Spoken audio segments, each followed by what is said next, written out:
Hi everyone, this is Rakesh. Today I'm going to give a demo about WebSphere application server. WebSphere application server is a middleware product from IBM. So it is a middleware product.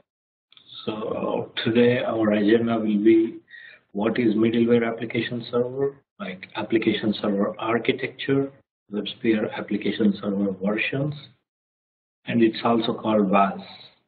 WebSphere application server editions, WebSphere application server profiles, and clustering. So WebSphere application server is a middleware product. Like what is middleware product and what does it do? And so whatever the product, which any software product that acts as a bridge between front-end client and back-end databases which communicated over the network is called middleware product. So WebSphere application server is one of the middleware product which acts like a bridge between front-end client and back-end database. So if we go to the architecture of application server, it may be any application server, not only WebSphere application server. So front-end there will be client, and in Middl there will be application server, and backend there will be database or any other systems. Like front-end clients may be any web browsers, mobiles, or any desktop applications. And application servers may be any application server like Oracle, Weblogic, or IBM WebSphere application server, or it may be JBoss from Linux. There are a lot of application servers in the market which you can see in the Wikipedia, and you can compare them like what they support. And backend there will be database from Oracle, or it may be any DB2 database or MS SQL database or any sys-based database.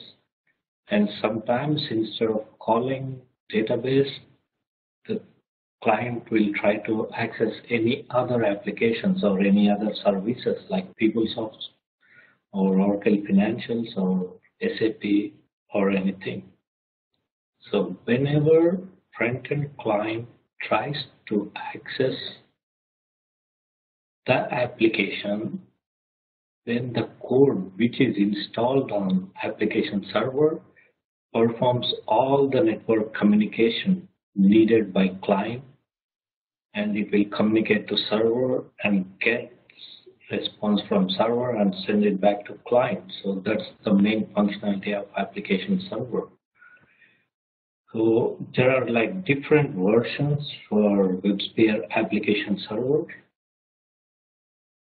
So it's before we go into the versions, like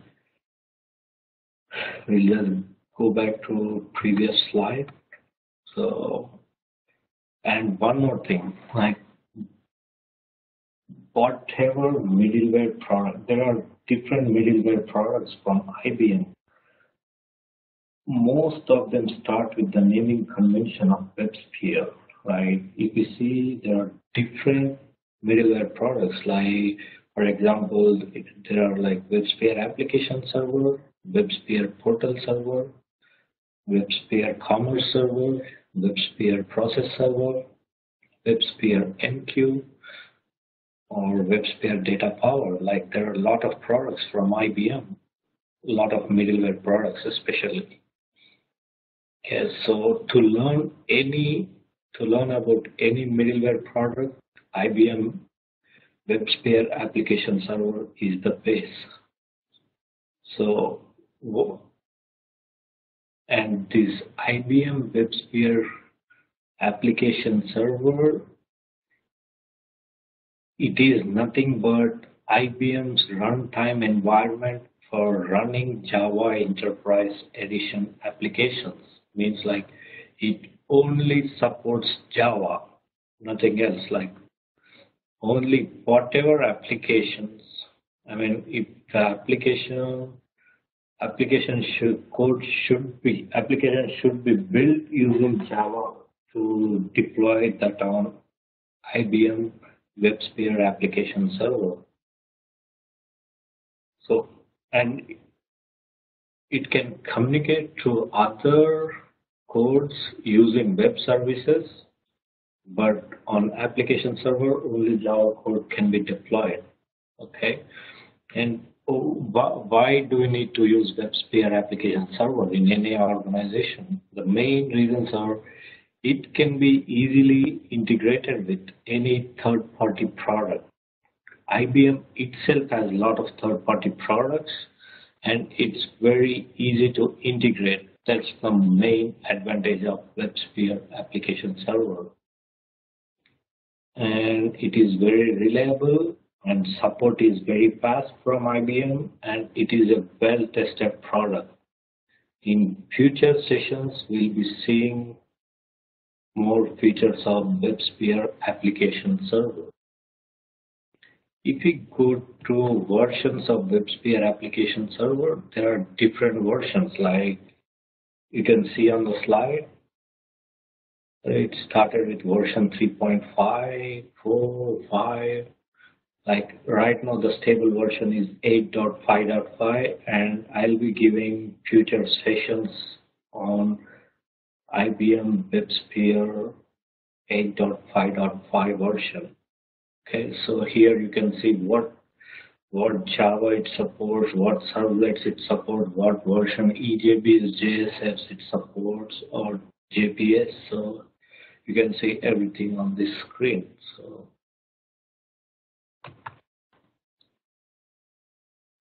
and one more thing, like a lot of organizations in this globe build their applications using Java, and most of them use WebSphere application server as a middleware product, so because it supports only Java.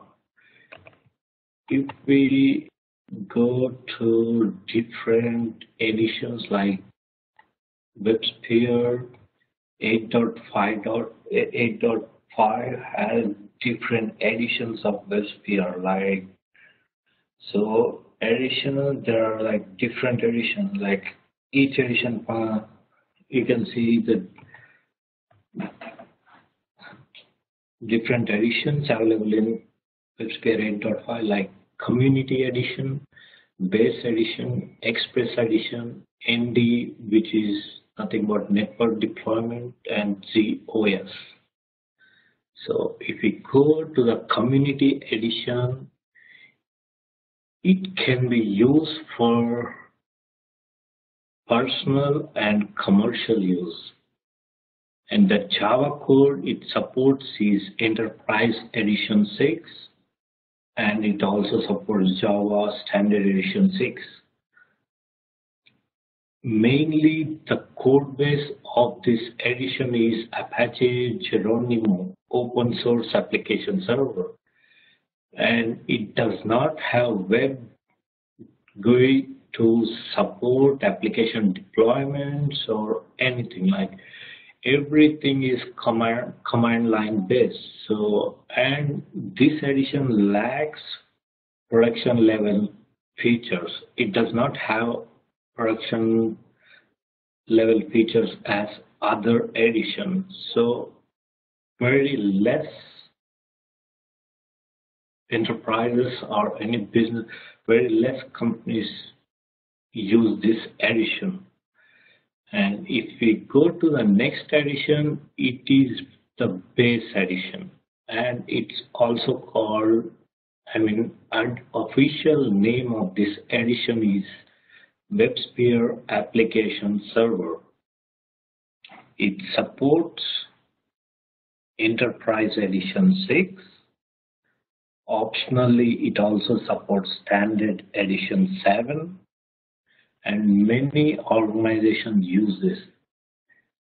It also supports different EJBs, JPS, servlets, JSPs, JSF. In future sessions, we'll be seeing the versions which it supports, and Okay, and it also supports Java Enterprise Edition 5 for backwards compatibility, and it can be easily integrated with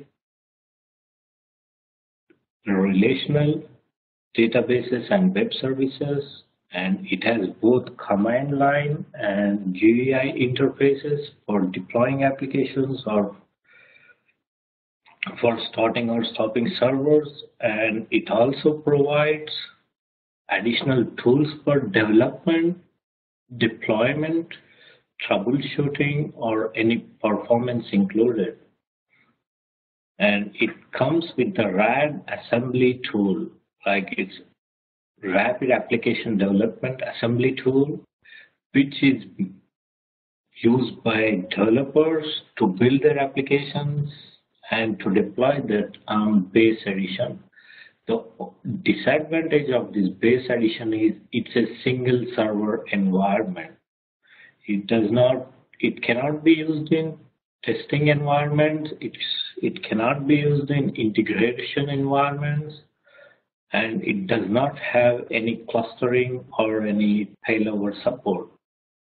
So if we go to next edition, which is a Express edition, most of the core features of this edition are same as base edition. And this licensing is limited to smaller server hardware, and it supports Java Enterprise Edition compliance. Like it has multiple servers but very limited licenses.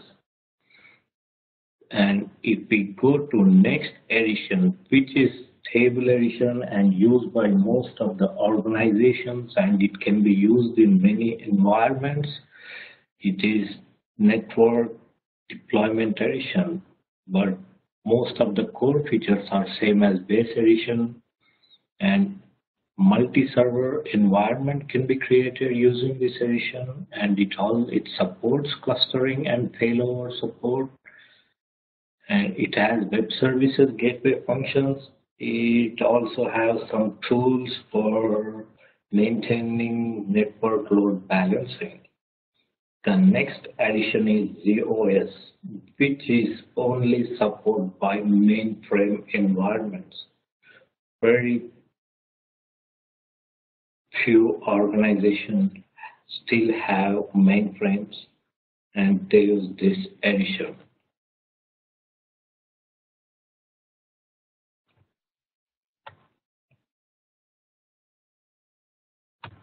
Now we'll go to the next screen, which is a server profiles. I mean, network edition has different server profiles. Server profile. So profile, what is a profile? It is nothing but set of files that define the runtime environment of WebSphere application server. So it's nothing but JVM. Like to install any application, you need minimum of one JVM. JVM is Java Virtual Machine, which is nothing but server. So we have different kind of profiles which we can use depending on the environment. Suppose if anyone comes to you and asks for setting up the environment, setting up any dev environment or QA environment and any pre-prod or production environment. So if we compare the environments, there will be more number of servers in production environment, little bit less servers in QA environments, and in development environment, we need only like single servers where developers can test their code. So why along with the WebSphere binaries, like while installing, you will see the option like to sell. You can select what kind of profile do you need from the drop down. Like there will be like cell profile, application server profile, management profile, custom profile, or security proxy, which is used for configuration only. So suppose if you want to set up dev environment, so at the time we just need application server profile where we can just install one server and developer can test their code.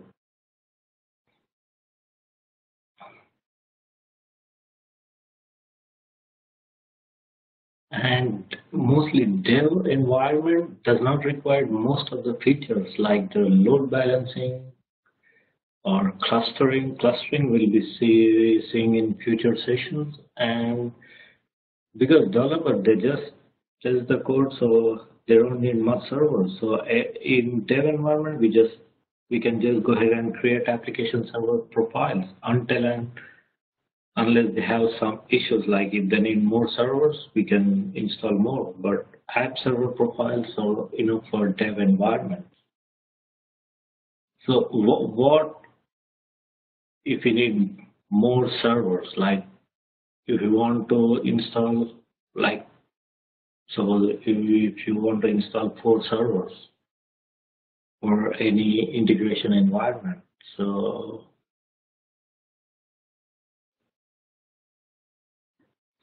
they need 4 servers and they want you to deploy code on 4 servers at the same time, and they want to restart or start anything at the same time. At that time, we can select management profile, like which has a deployment manager. Like once you install the app server profiles, you can federate. Federate means add. Like you can add all the 4 application server profiles to the management profile, from where you can install application server applications on 4 servers at the same time, and you can start all the 4 servers or stop the 4 servers at the same time. So you'll be saving a lot of time there. So in that scenario, you'll be selecting management profile. So initially, you'll be saving a lot of time, and you'll be very less error prone, and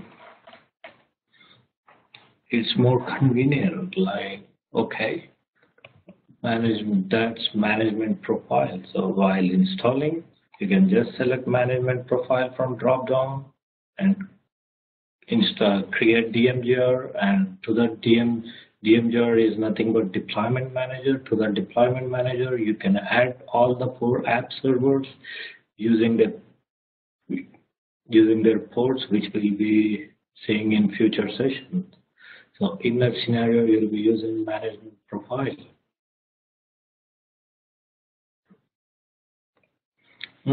So once you add the DMGR to app servers, you'll be deploying. In 5 minutes, you'll be deploying to all 4 servers. Without this deployment manager, it was taking like 20 minutes. So right now, you can deploy it in 5 minutes. So, and instead of adding it manually instead of installing management profile, then installing app server profiles and adding app server profiles, here we are performing 3 operations manually. So instead of that, we can directly go for management profile, in which the adding will be done by default, and by default there will be only 1 DMGR and 1 app server profile for in cell profile. So if you want more servers, you can install it, and it will be you can federate it to DMGR. So that is cell profile. Cell profiles, it mainly supports clustering, which we'll be seeing. Suppose We have 4 app servers. If someone tries to send a request and one of the app server is down, app server A, B, C, D. So if someone tries to access app server A, if it is down and other 3 are up, so instead of sending the failed response to the request, so we can just divert that request to other servers. So in that case, that is called clustering, where instead of failing that response, you'll be diverting the response to a different app server. So this clustering is supported in cell profile. Okay, and to go deeply, suppose we have 4 app servers in cell profile. Okay, one JVM it can support only 500 requests per minute. Okay, we have 4, so 4 app servers. So they 4 together can support like 2000 requests per minute, 500 each. Suppose on app server A, if we are getting 1000 requests, and app server, 750 requests, app server B, we are just getting 250 requests.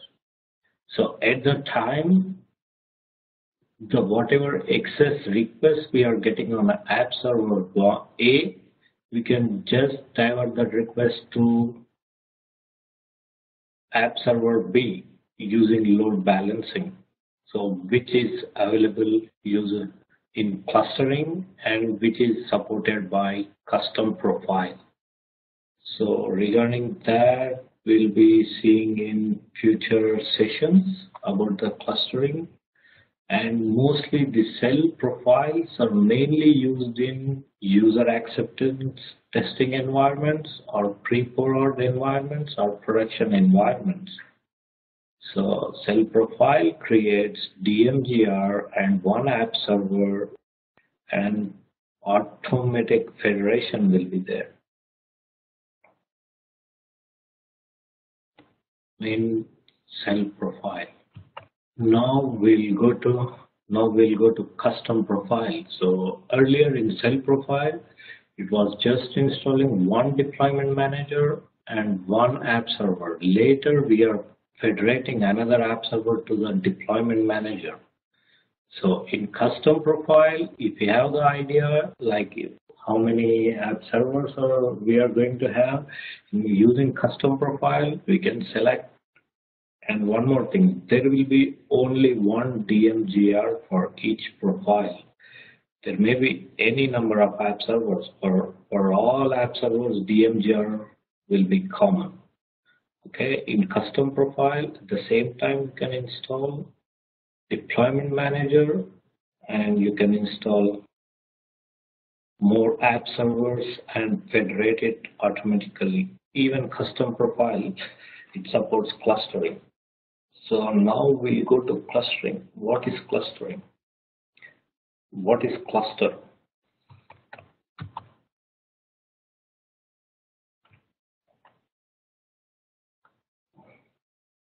Okay, before we go into the clustering, we will see like how the deployment manager works. Like here, this is the cell. Like cell is, it is a virtual unit that is built with deployment manager and with one or more nodes. Like here in the slide, we have cell which contains deployment manager and it has 2 node agents, and each node agent has 2 application servers like node A, node B, app server A, app server. Here you can see the architecture, like how it looks like. So using this deployment manager GUI, you can install the app at same time on 4 nodes. I can install here. This application will go to app server A, app server B, app server C, and D at the same time. So what is node here? Node here we are seeing node A, node B. Node is another virtual unit that is built on node agent and one or more server instances. So what is node agent? Node agent is,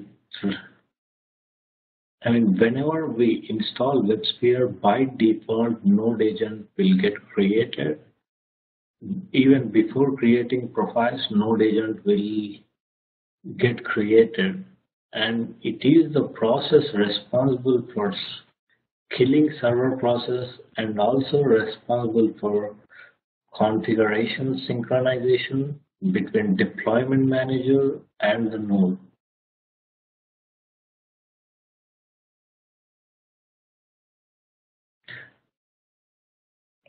Okay, and here application server, like we discussed earlier, it is a program which handles operation between users and front-end users and back-end organization. And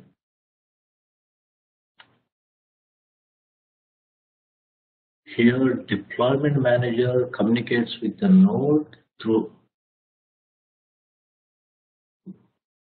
using WebSphere process, which is special WebSphere process and node agent. So after installing node agent, we can install app servers later. Its node is nothing but one server. On one server, we have one node agent. Under one node agent, we can have many number of application servers. So here we have two servers, node A, node B. There we install WebSphere application server binaries. Under that, we have different application servers. So if the node agent is down, all application servers under that will be down. So using that, you can connect to deployment manager and synchronize the changes, whatever is done, and you can restart node. We cannot restart app server. We can just restart node agents whenever we want. So node agent should be up to communicate application server to deployment manager or to accept any request. So next screen, now we go for clustering. Cluster is nothing but set of application servers that manage together as a way to balance workload. As we discussed earlier, we have two types of clustering. One is horizontal cluster and another one is vertical cluster. So horizontal cluster is two horizontal clusters have app servers which are installed on two different nodes. You can see in the slide. If one node is down, suppose we have here two horizontal clusters in the slide.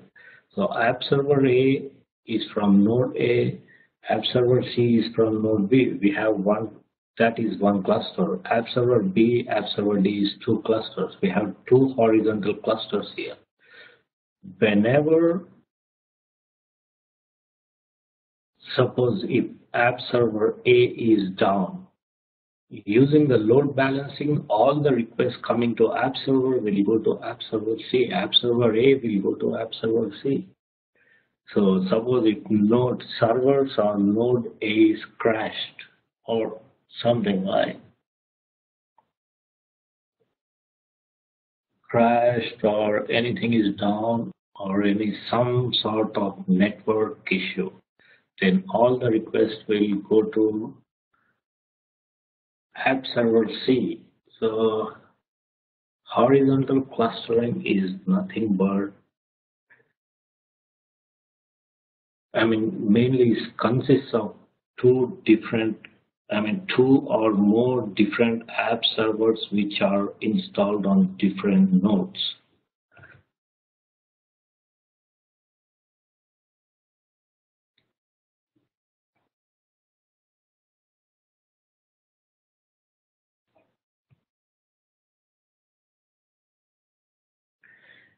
The main advantage of this horizontal clustering is, suppose if one hard disk is crashed, other hard disk will be fine, and or there will be no failovers, but it is expensive. It is related to organization to decide what to do. As an admin, like, we'll be discussing with architects, and whatever this say, we should follow that. So the next type of clustering is vertical cluster. See here, you can see in the slide, vertical cluster, like suppose on our machine we have like 2 or 3 app server profiles. Suppose in picture you can see Node A has 2 app server profiles, Node B has 2 app server profiles. Like joining the app server profile, joining 2 or more app server profiles which are installed on single node, same node, that is called vertical cluster. So main disadvantage of this is, suppose if node A is crashed, then all requests will be failing using this vertical cluster. But it is very less expensive compared with horizontal clustering. So in this slide you can see vertical and horizontal clustering. So anyway, friends, thanks for watching video. If you have anything, please mail me on my email ID, which is websphereonline@gmail.com. Feel free to mail me. I'll be giving WebSphere online trainings. I'm located in USA. Thanks for watching. Have a good day. Bye.